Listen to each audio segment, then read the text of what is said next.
অন্ধকার ওই রাত, গা ঝিমঝিমে জাগা, যেখানে একমাত্র আপনি একা থাকবেন। আপনারা হয়তো বুঝতে পারছেন যে আমি কোন জায়গার কথা বলতেছি।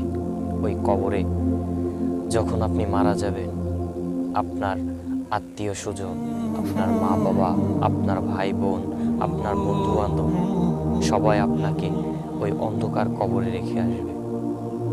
কেউ বলবে না যে হাই আমার বন্ধুকে, আমার এত কাছের বন্ধু, তাকে ওই অন্ধকার কবরে একা রেখে আসবো। মা বাবা বলবে আমার ছেলেটা মারা গেছে, তাকে কি অন্ধকার কবরে রেখে আসবো।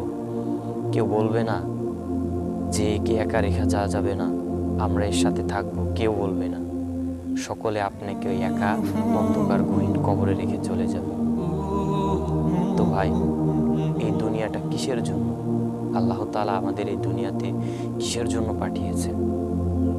নিশ্চয়ই একটা উদ্দেশ্য আছে।